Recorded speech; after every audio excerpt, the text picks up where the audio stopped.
I really think these No Kings protests were really a reverse psychology experiment to get unhealthy liberals out walking and exercising and getting fresh air, because a lot of these people, they sit inside watching MSNBC, eating ultra processed foods. They aren't getting sunlight. They aren't getting laid. All of these folks, I think the No Kings protests were actually a secret government plot to get them out walking and exercising and getting sunlight and vitamin D. That's what I think. I also think these folks with Trump derangement syndrome need to do two things: touch grass and get laid. That is my prescription. For all the folks with Trump derangement syndrome, y'all need to go touch grass and get laid. Y'all seem very tense. You seem pent up. You seem angry. You seem like you're inside a lot of the time. You need to go out there and, trip the light fantastic, have some fun, and maybe release a little bit of this tension because you guys seem very wound. Now, President Trump, he was asked about the No Kings protest, and we have this clip. Here's what he had to say.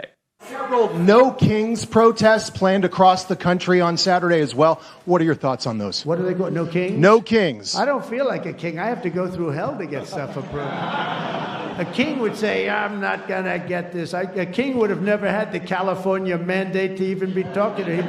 He wouldn't have to call up Mike Johnson and Thune and say, fellas, you got to pull this off, and after years we get it done. No, we're not a king. We're not a king at all. Thank you very much.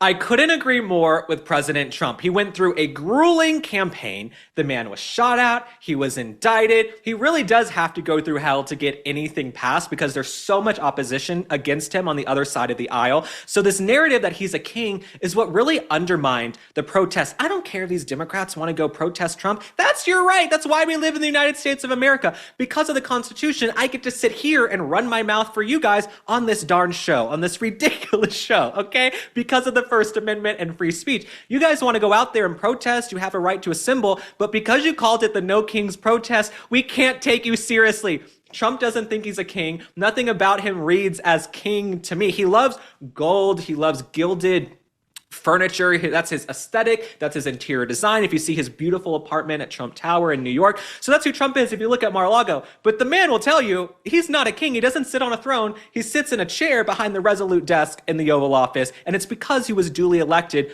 by 77 million plus Americans, every single swing state. So that does not a king make. Okay, that does not make him a king.